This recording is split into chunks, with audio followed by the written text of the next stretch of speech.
¿Cómo no contaminarse con el mundo? ¿Cómo no contaminarse con el mundo? Ese es el título del día de hoy.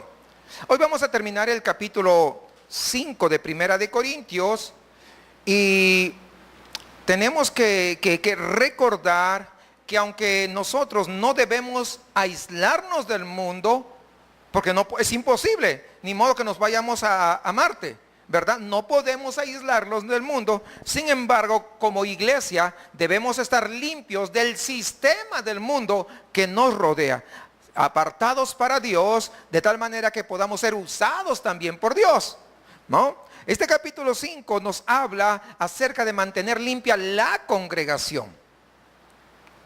¿Limpia de qué? Limpia de las costumbres que el mundo y que ejercen y que son muy diferentes a lo que Dios ha establecido en su palabra. Que nosotros permanezcamos limpios. Si ellos hacen eso, nosotros no vamos a hacer. Hay un éxito de musical, ¿no? Despacito. Por todo el mundo. Y todo el mundo. ¿Y sabe qué? Hay iglesias que ya pusieron su Despacito estilo cristiano. No es posible, no nos debemos contaminar con las cosas del mundo, aunque cambien la letra, pero es la misma música. ¿Para qué lo crearon eso? ¿Lo crearon para adorar a Dios? Definitivamente que no. ¿Sí comprende la idea? Entonces cuando alguien pone las cosas del mundo y los quiere meter como de lo más normal a eso, dice, cuidado, aguas, eso no se debe hacer. La semana anterior habíamos visto un caso de inmoralidad dentro de la iglesia y los líderes se jactaban que era la mejor iglesia, que ellos eran, wow, el mejor grupo por aquí, grupo de Apolos, grupo de Pablo, grupo de Cefas y hasta los grupos cristianos, ¿no? Entonces, sabíamos que eso no viene de Dios porque se jactaban. Dios no es un Dios de divisiones, no es un Dios que tenga un grupo por aquí, el otro grupo acá y aquí el otro grupo, no. También habíamos estado hablando la semana pasada acerca de quitar el pecado de nuestra vida, porque como Pablo escribió en el versículo 6, un poco de levadura leuda o fermenta toda la masa. La levadura, hermanos, les hago recordar, es un cuadro del pecado. Entonces, un poquito de pecado que nosotros dejemos ahí y lo pasemos por alto. No estoy hablando, estoy hablando de aquellos pecados secretos que muchos tienen, de aquellos pecados que, por ejemplo, van ¿cómo se dice? Van a infectar a otros. Pero también la Biblia dice que nosotros no practicamos el pecado, pero sí pecamos. Porque muchas veces dice, ay, mira lo que sí te hizo que eres cristiano. Bueno, pues todavía estoy aquí en este mundo y hago cosas que eventualmente no debería hacerlas, pero aún todavía las hago.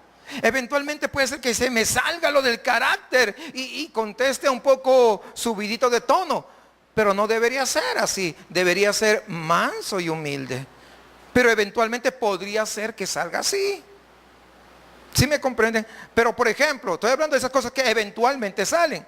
Pero otra muy diferente es practicar el pecado, que es pensar que voy a pecar, voy a hacer esto, voy a transar al vecino. ¿Y cómo lo voy a hacer? Ya sé. O sea, estoy maquinando cómo voy a pecar.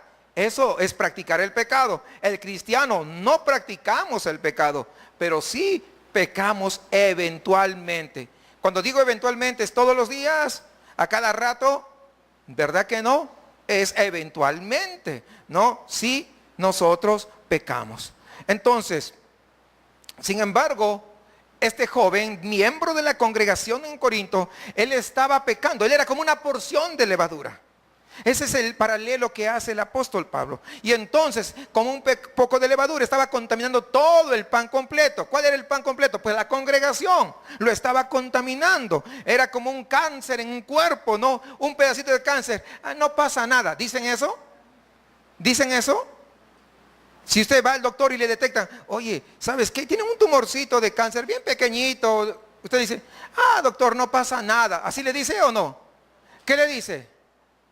No, doctor, estírpelo lo antes posible. ¿Sí o no? Sáquelo, ¿por qué? Porque me va a contaminar ¿qué? Todo mi cuerpo. Y más o menos es lo que Pablo estaba recomendando. La iglesia debe limpiarse pues de la vieja levadura, ¿verdad?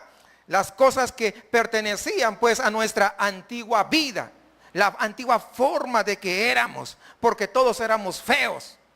Y no digo de rostro, ¿verdad? Sino de ¿qué? De carácter. Y cuando digo de carácter es tu forma de hablar, tu forma de expresarte, la forma de hacer las cosas, ¿verdad? No hablo del genio que tienen, no. Hablo del carácter, todas las características que tiene un ser humano. Y de carácter feo creo que éramos todos. ¿Cuántos están de acuerdo conmigo? Bueno, si usted, yo también estoy de acuerdo por mí. Porque así éramos. Ahora, avanzando al versículo 9 al 13, Pablo vuelve a enfatizar la importancia de la separación del mundo. Es decir, los creyentes no tienen que aislarse como antisociales. No, yo me voy a juntar con ese mundano, míralo en borracho. No, ese es aislarse. Dice separarse, eso indica no mezclarse. Mezclar, si saben lo que es mezclar, ¿no? Agarrar todo. Entonces, si hay alguien borracho, yo voy a ir, oye, ¿qué onda contigo? Oye, invítame una cheve. ¿Voy a ir así? ¿Sí o no? Ese ya es mezclarse. ¿Sí o no? ¿Ya comprenden la idea? Una cosa es aislarse y otra cosa es separarse. Entonces, dice que no te mezcles con él. No dice que no, que te aísles. Porque si no, ¿cuándo vamos a ganar para Cristo al borracho? ¿Cuándo le vamos a evangelizar? Si nos aislamos en nuestra islita, ya pues yo soy santo, yo soy salvo, ya no quiero saber nada con el resto del mundo, me va a contaminar, ni me toque.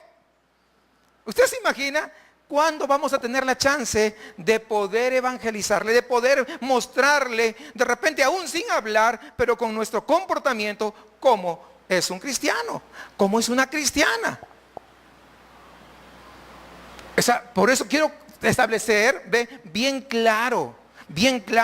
No podemos nosotros evitar el contacto con pecadores, pero sí podemos evitar contaminarnos.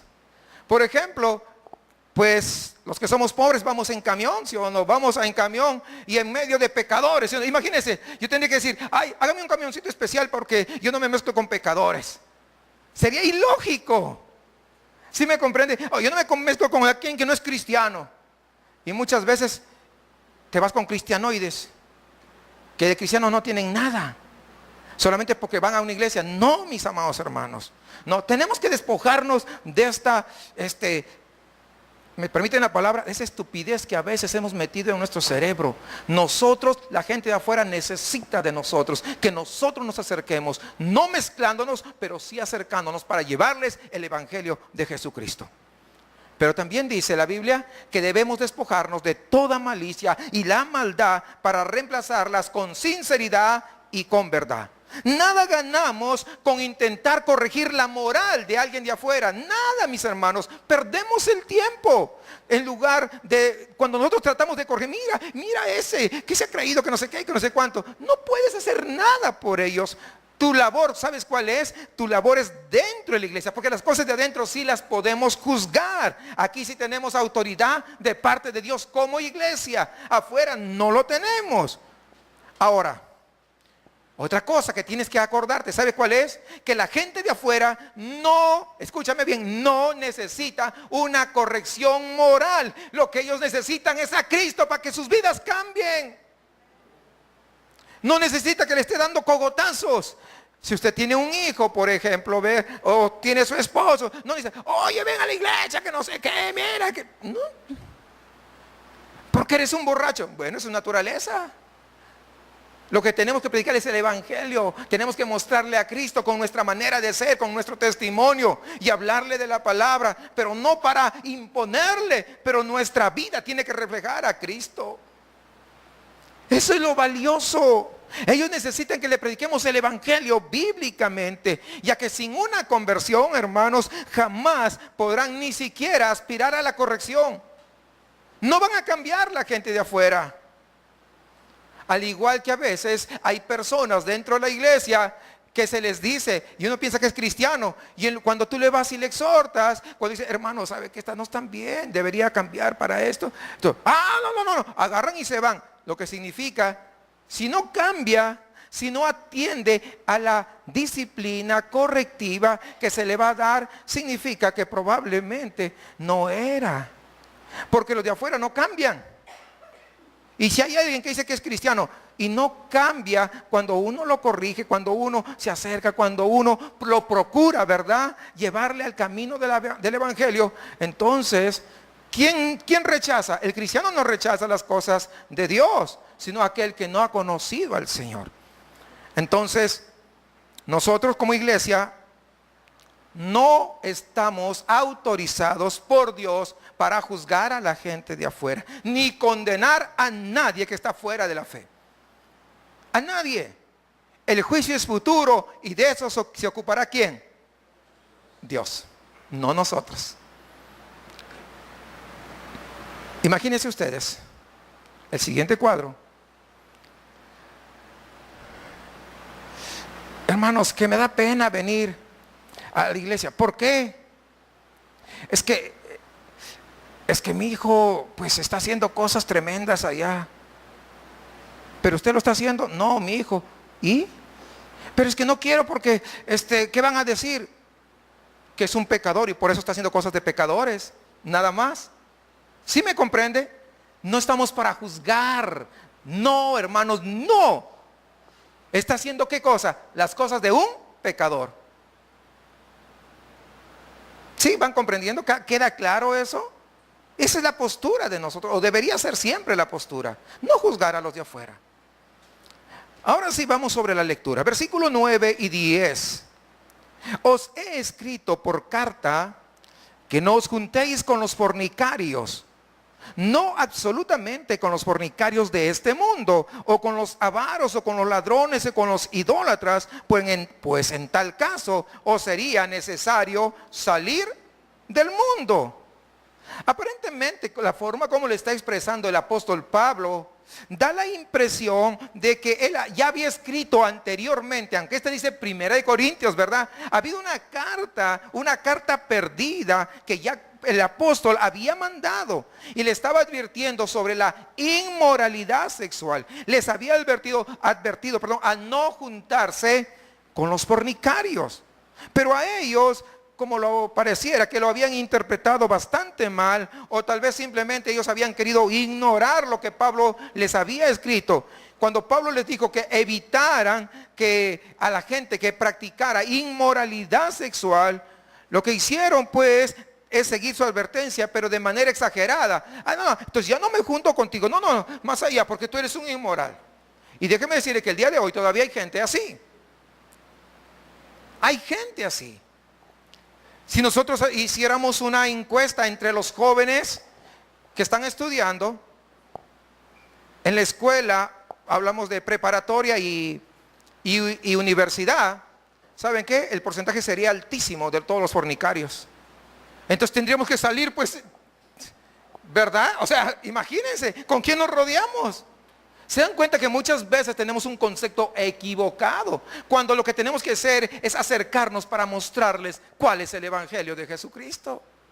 Lo que está diciendo es, vuelvo a repetir, es no mezclarse. Es decir, no hacer lo que ellos hacen. Nosotros nos distingue.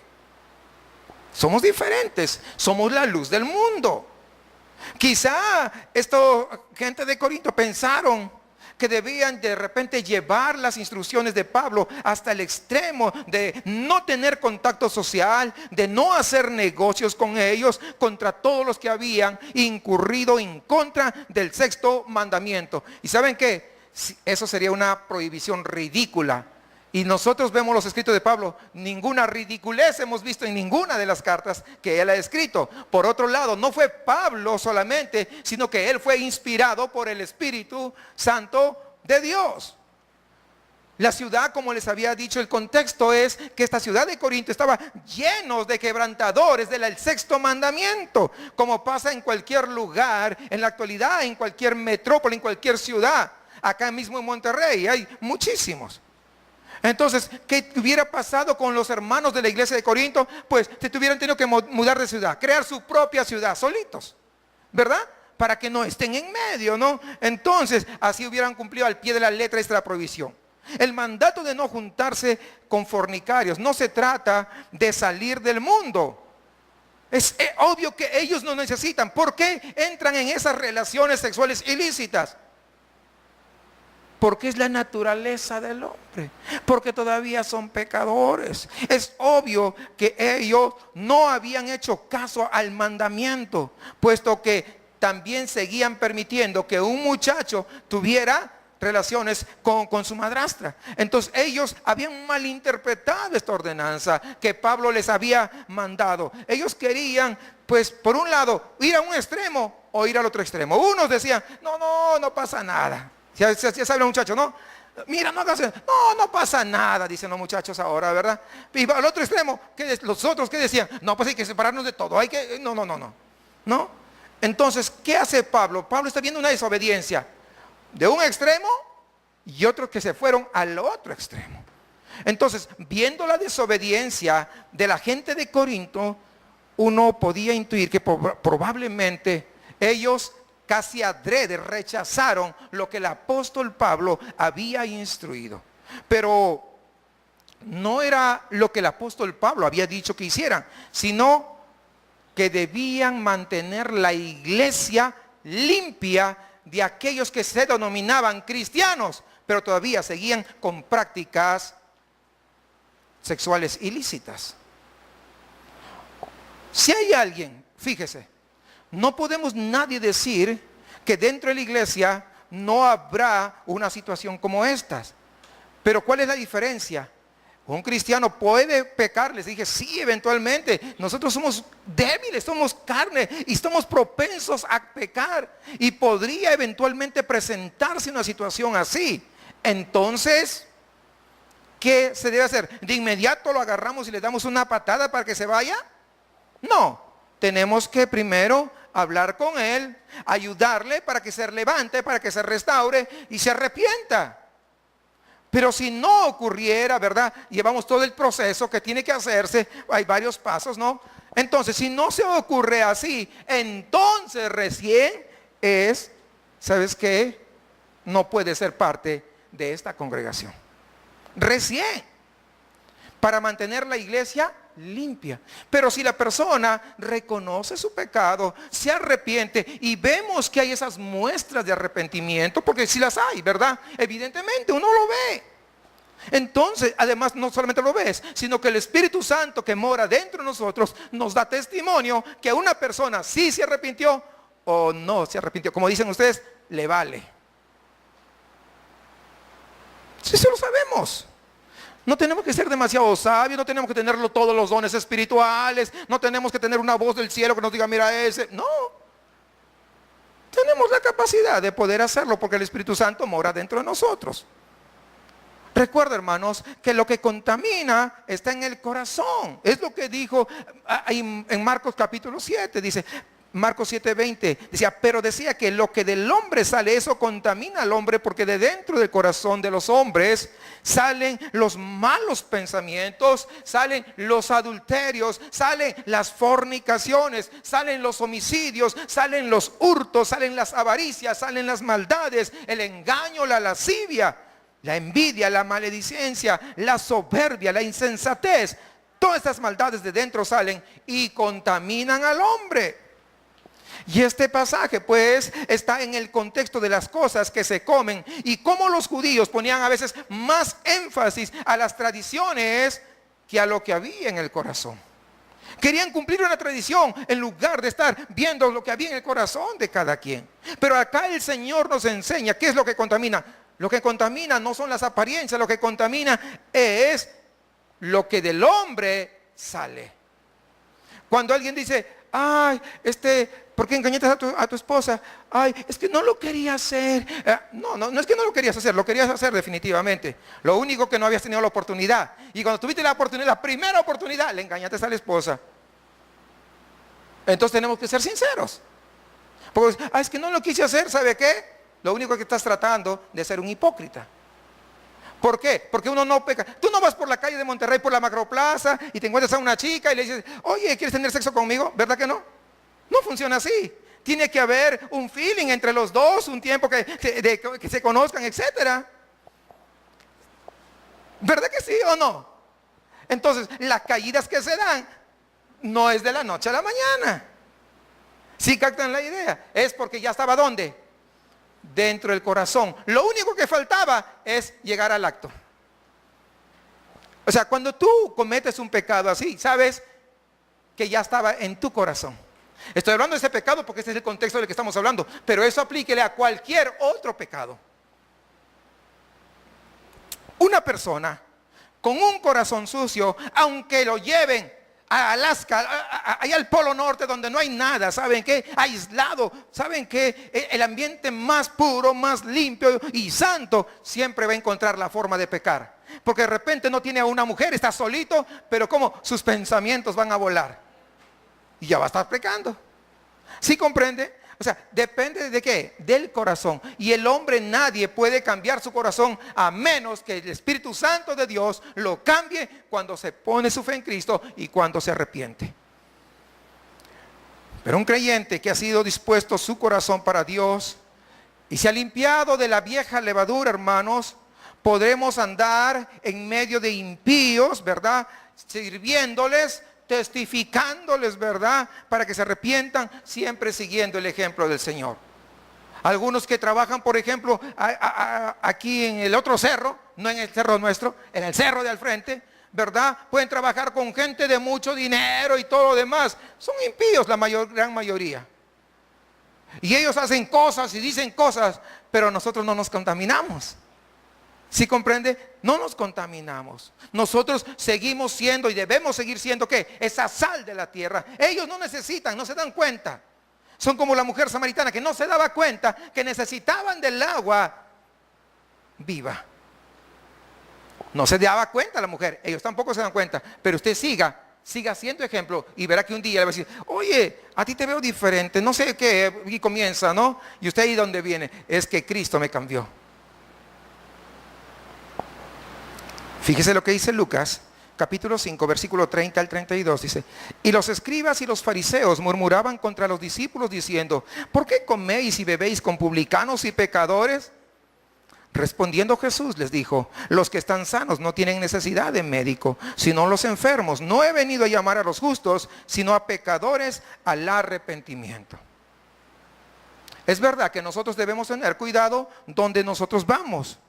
Tenemos que tener cuidado qué cosa vemos. Tenemos que tener cuidado qué cosa hacemos. Pero con estas precauciones nosotros tenemos luz verde para poder compartir.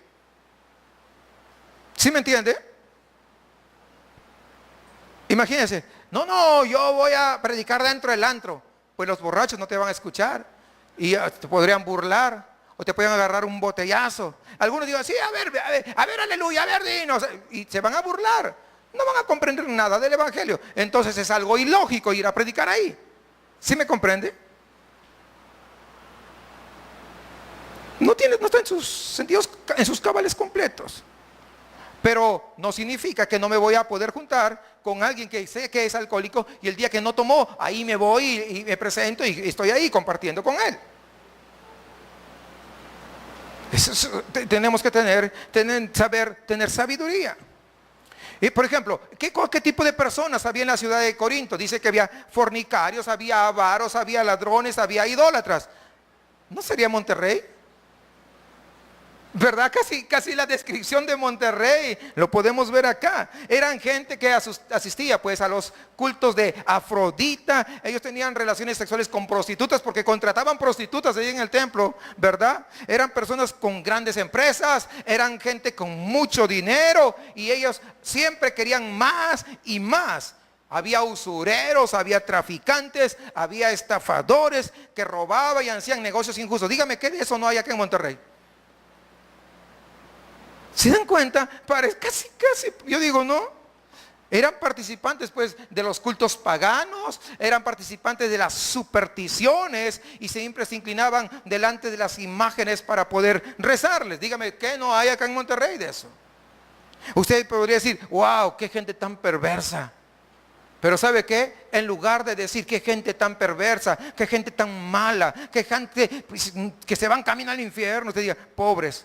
De verdad están caminando sin saberlo hacia el infierno. Así es como debíamos nosotros expresarnos de ellos. en lugar de estar señalándolo y tratando de juzgar. Recuerde, ¿quién era usted antes de que viniera a Cristo? Antes que Cristo lo salvara. ¿Cómo vivía? ¿Cómo pensaba? Y piense que ahora es el turno de usted de anunciar también las buenas nuevas que un día lo salvaron a usted, que un día cambiaron su vida, que un día intersectaron su mente, ¿verdad? Y su corazón. Y usted dijo, wow, Señor, tú eres lo mejor. Antes no lo entendía. ¿Qué es ese rollo de ir a perder 2 horas el domingo? No, hombre, tengo otras cosas mejores. Sí, ¿qué cosa mejor? Dormir. Sí, imagínense. Pero no hay, cuando uno conoce a Cristo se da cuenta que no hay nada mejor. Versículo 11 del capítulo 6 de 1 Corintios dice, y esto, eréis algunos, es decir, eras fornicario, eres idólatra, etcétera, no, erais algunos, mas ya habéis sido lavados, ya habéis sido santificados, ya habéis sido justificados en el nombre del Señor Jesús y por el Espíritu de nuestro Dios. O sea, ya no pertenecemos a esa estirpe, ¿verdad? Que siempre busca lo malo. Ahora buscamos a Dios. No es que ya seamos santitos, no es que ya no tengamos una aureola, no es que ya nos vayan a salir alitas, pero ahora nuestro corazón ha cambiado y ahora tenemos deseos de agradar solamente a Dios. Aunque estemos rodeados de un mundo de pecadores. Pero nuestro deseo más grande no es agradar al hombre, es agradar a Dios. Por otro lado, tenemos que saber esto, que el mundo nos aborrece, pero Dios quiere que aún sigamos en el mundo. ¿Usted no cree que nos aborrece? Sí, evidentemente. Cuando sabe que somos creyentes, ellos son recontra católicos, nos hacen la vida de cuadritos. A mí me hacen la vida de cuadritos y digo, oh, Señor, gracias, porque estás sacando pues lo mejor de mí y no permites que yo responda, y no permites que yo conteste, y no permites que se me sube la bilirrubina, aunque llego, Señor, las injusticias. Bueno, Señor, ya pasó, tú eres el justo, ¿verdad?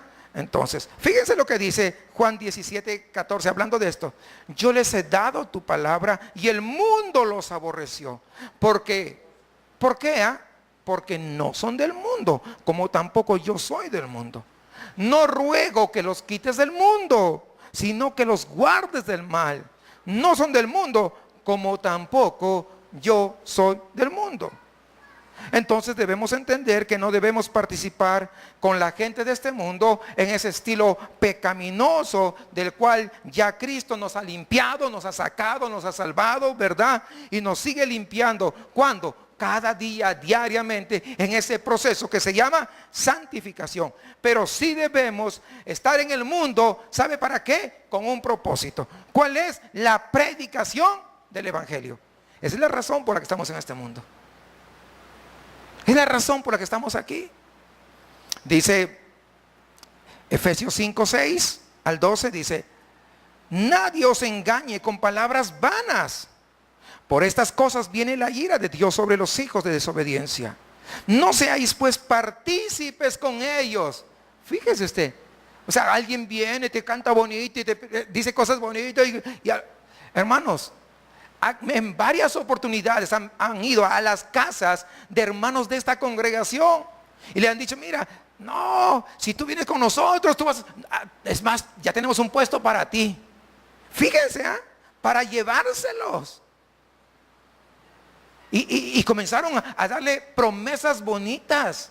Hermanos de acá me han testificado, han ido a sus propias casas para llevárselos.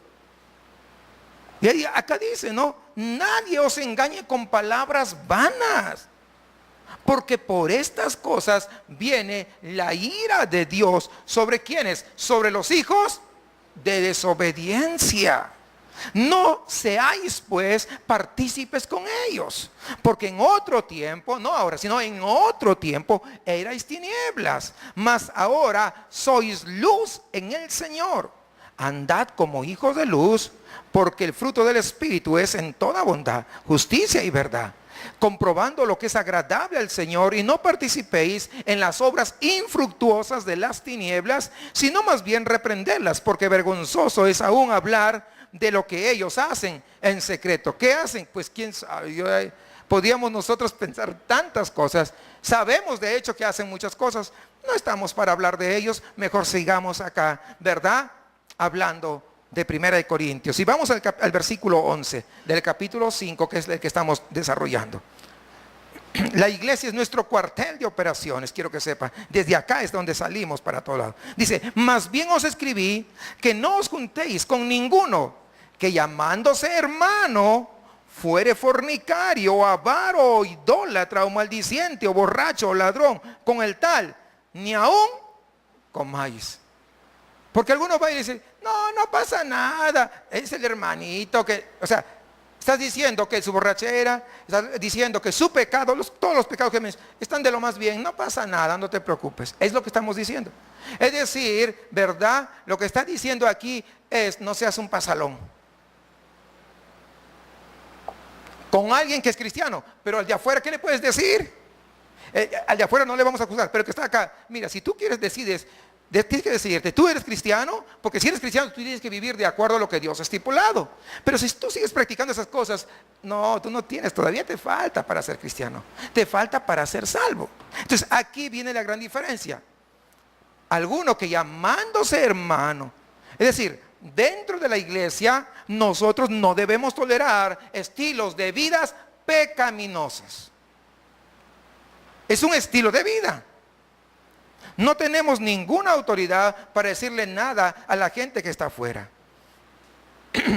Pero nosotros, si estamos acá en la iglesia y nos hemos sometido al señorío de Cristo, entonces no es posible nosotros permanecer de lo más pasivos, ¿no? Mientras un miembro de la congregación practique el pecado. Siempre vamos a estar luchando contra el pecado. Es verdad. Es verdad. Los cristianos luchamos contra el pecado. ¿No cree? Le voy a explicar. En una oportunidad entrevistaron a un hermano. Él ya era mayor de edad, tenía como los 60 y tantos años, y hablaba sobre el homosexualismo. Y él decía, les voy a confesar algo, dice. Desde que yo era adolescente, yo tenía inclinaciones hacia los varones.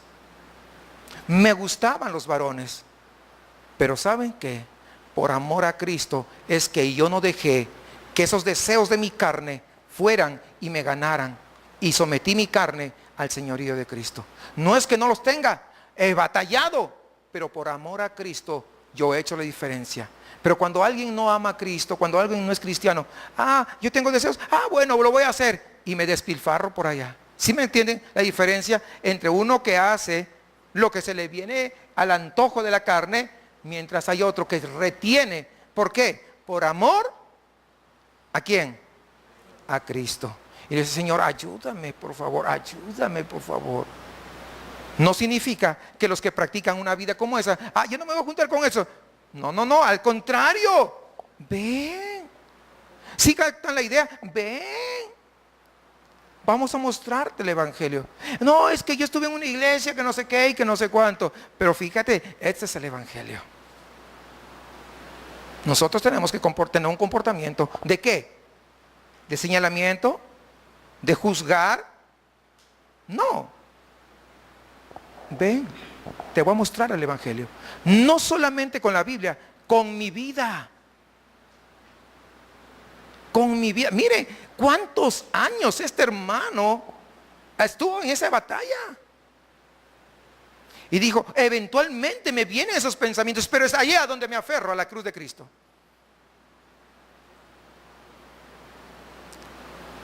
¿Cuántas veces de repente viene y tú de repente has sido, vamos a suponer, tú has sido de la pandilla, yo qué sé, ¿no? Y viene alguien y te agarra y ¿qué pasó? Y sales tú, imagínate.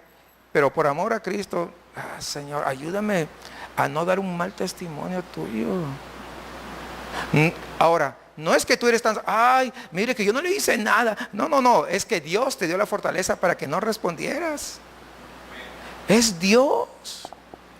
Mientras nosotros estemos en este cuerpo mortal, nosotros tendremos imperfecciones, nosotros tendremos mala conducta, eventualmente hasta responderemos mal a alguien, pero es eventualmente.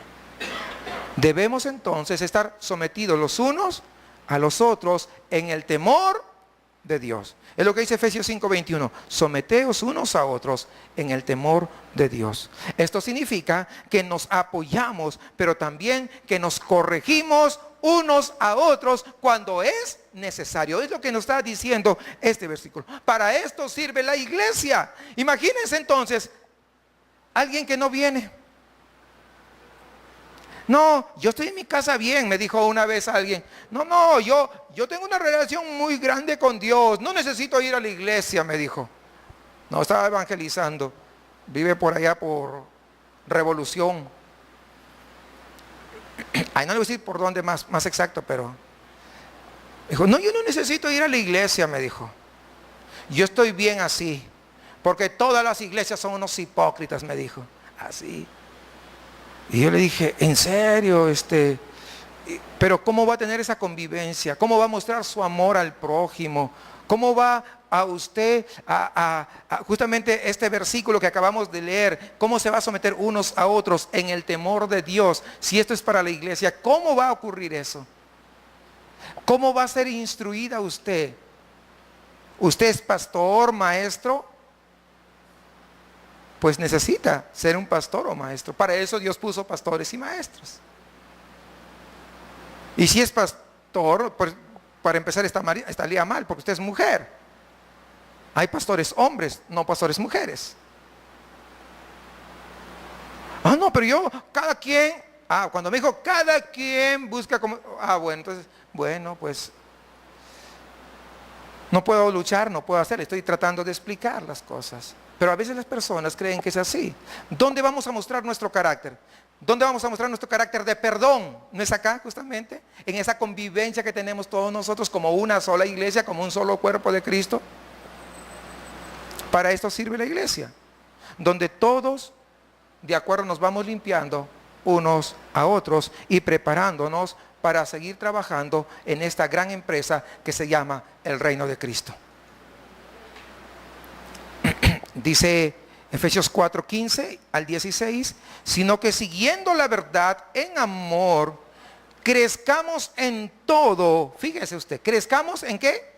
En todo, en aquel que es la cabeza. Esto es Cristo, de quien todo el cuerpo bien concertado y unido entre sí por todas las coyunturas que se ayudan mutuamente según la actividad propia de cada miembro, recibe su crecimiento para ir edificándose en amor. ¿Cómo nos vamos a edificar? En amor. Si tengo que corregir a mi hermano, ¿cómo lo debo hacer? En amor. Pero también la otra persona debe escuchar ¿cómo? En amor. Porque a veces uno va con amor y el otro, pero usted que se ha creído que no sé qué, que no sé qué. Imagínense, usted es el pastor, no es mi papá. Pues no, yo no estoy hablando de cosas de padre, estoy hablando como pastor a veces.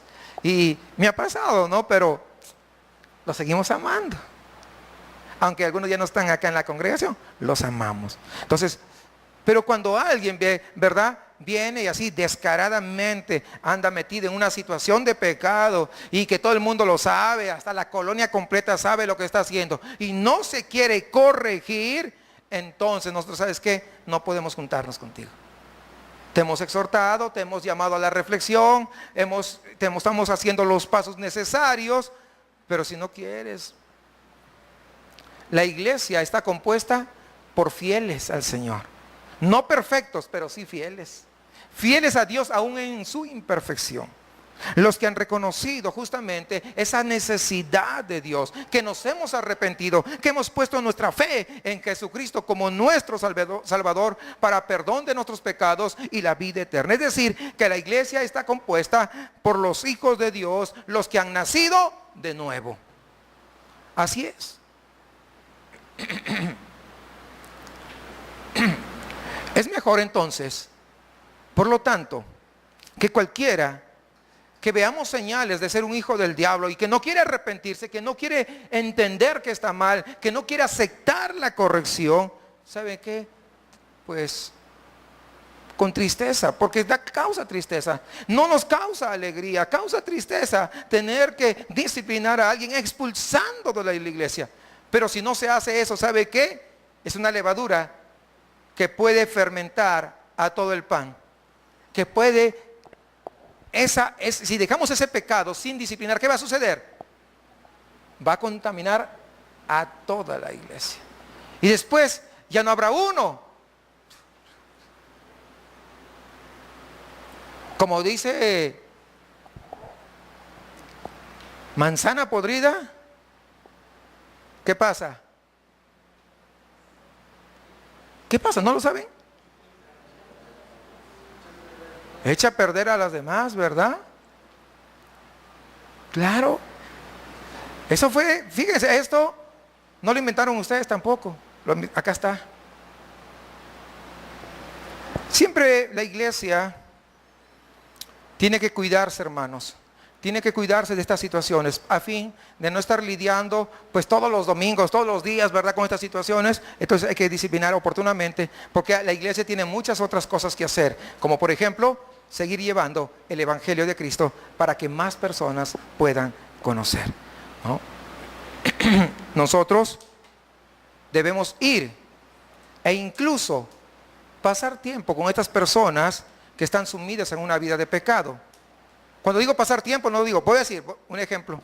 Una persona que yo sé que es un drogadicto, bueno, yo no voy a ir y voy a estar oliendo todo lo que está haciendo, ¿verdad? En un momento determinado, mira, te invito a un café sí podemos tomar con él, ¿o no? Evidentemente que sí, te voy a invitar a un café, mira, vamos aquí, y lo llevo. Yo pago el Uber, porque ahora todo el mundo se mueve en Uber, ¿no? Yo pago el Uber, vamos. Yo pago el café y ahí aprovecho para platicar, aprovecho para presentarles el evangelio de Jesucristo. Y me dice, ¿y entonces por qué haces eso conmigo? Porque hay alguien que me amó primero. No es propio amor, es el amor que alguien me dio a mí.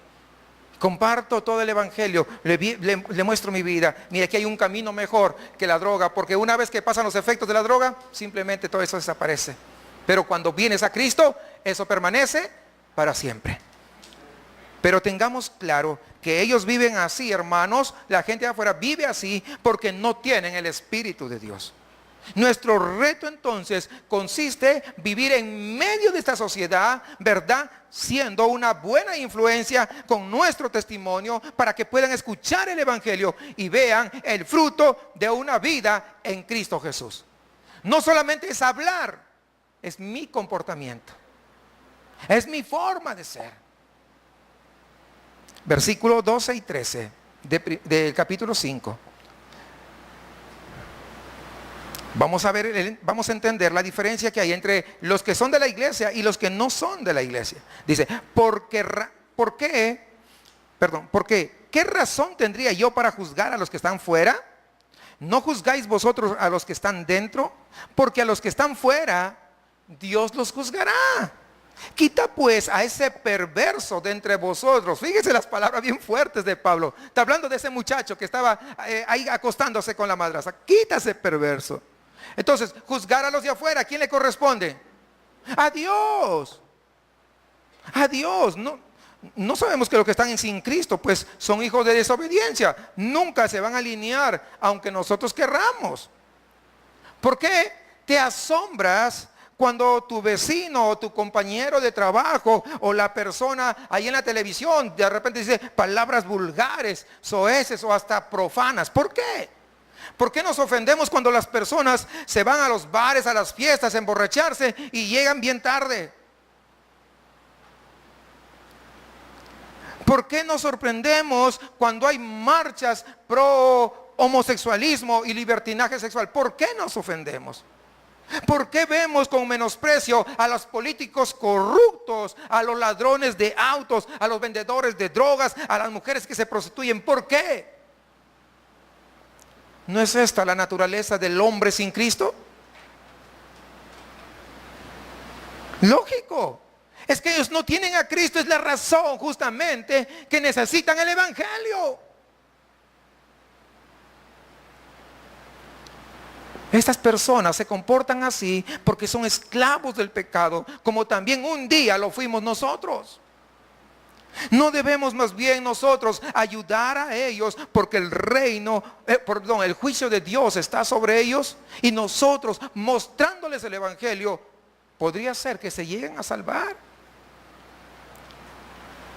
Cuando nosotros simplemente tratamos de exigir que una persona que no tiene a Cristo se porte como un cristiano, ¿sabe qué? Es algo inútil.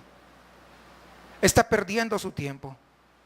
Juzgar el pecado de afuera no tiene ningún provecho, porque en el mundo lo que reina es el pecado. La única oportunidad que tenemos nosotros para hacer la diferencia es alinearnos con el plan de Dios, predicar el evangelio, exponiéndolo, pero principalmente con nuestras vidas, con nuestras acciones.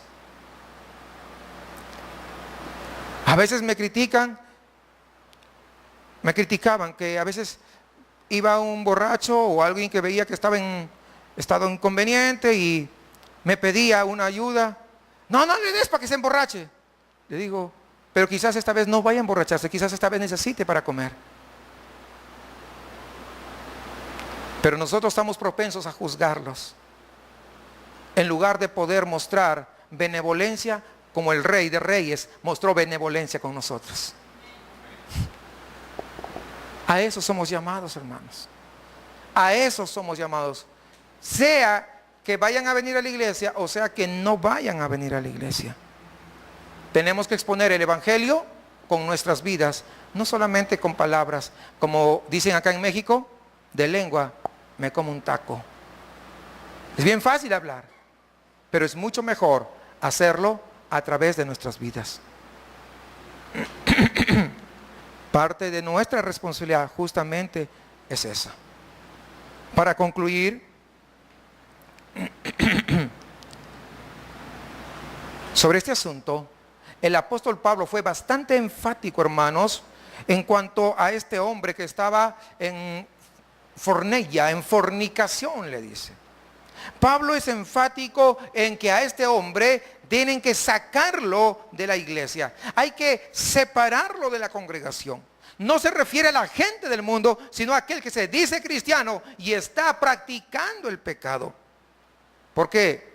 Porque al mundo nosotros tenemos que ir y evangelizarlo. Imagínense, si usted sabe, si sabemos que una mujer es prostituta, le presentamos el evangelio y viene, ¿qué hacemos? Nos corremos, me vaya a pegar ahí su cosa. No, al contrario, hay que mostrarle. Tal vez es una mujer que nunca recibió un amor verdadero, que nunca recibió amor genuino, que nunca recibió un aprecio, que nadie le dio un abrazo a cambio de nada. Y tenemos la oportunidad de hacerlo. O sea, nosotros tenemos que ser esa luz, porque nuestro trabajo es que las almas vengan y se arrepientan. Nosotros debemos ser. Pero lo que no debemos permitir, si esa mujer viene, se convierte a Cristo, ¿verdad? Ya tiene, vamos a decir, 3 años y todavía quiere seguir trabajando ahí en el prostíbulo, pues lógicamente que no se arrepintió, que no se convirtió. ¿Sí me comprende? Entonces, cuando alguien se convierte, tiene que haber un cambio genuino y verdadero. Porque es lo que está diciendo el apóstol Pablo. Mira, este hombre no se arrepintió y los líderes tampoco, o sea, hay que sacarlo. Durante muchos años, hermanos, las iglesias han caído en el doble error de señalar, de estar señalando y más preocupándose por los errores de la sociedad, pero permitiendo el pecado dentro de la iglesia. Y esto ha producido, ¿sabe qué cosa? Una barrera de credibilidad. ¿Por qué? Porque la iglesia se ha llenado de hipocresía, señalando en lugar de evangelizando, y con un pésimo testimonio para los que están afuera. El resultado es una sociedad que se encuentra vacunada contra el evangelismo, con lo cual muchos ya no quieren saber nada por culpa de unos cuantos. No juzgue a los que están afuera, evangelice, muestre el evangelio con palabras, pero también con acciones. Ore por esas personas para que el Señor en su misericordia los rescate, porque de otra manera nunca dejarán de comportarse como hijos de perdición. Entienda que las personas van a estar muy felices viviendo de manera impía, más aún tomando en cuenta la influencia de Satanás esa influencia que tienen los medios de comunicación, principalmente en estos días, donde pues los medios de comunicación, no solamente la televisión, internet, no todo lo que hay ahí. Por eso van a rechazar al evangelio. Y probablemente te lleguen a aborrecer a ti. Pero ese no es motivo para desearles mal. Ese no es motivo para abandonarles. El rechazo y la apatía, ¿saben qué? Entiéndeme bien, no debe ser un obstáculo para que usted y yo sigamos preocupados por ellos. Recordando que así como la gracia de Dios un día nos alcanzó, también puede alcanzar al más vil pecador. La iglesia, hermanos, quiero que sepa y que entienda esto. La iglesia del Señor no es otra cosa que un conjunto de pecadores perdonados por la gracia infinita de Dios. Los miembros de esta congregación y de cualquier iglesia en todo el mundo no somos perfectos, pero tampoco debemos tolerar livianamente pasar por alto los pecados que alguien que se dice cristiano practica permanentemente. No podemos pasar. Debemos procurar ser un pueblo santo y debemos animarnos unos a otros a vivir en esa santidad. La disciplina en la iglesia no debe ser para castigar, sino para animar a vivir una vida de mayor santidad, no por esfuerzos humanos, sino por la gracia de Dios en quien somos más que vencedores.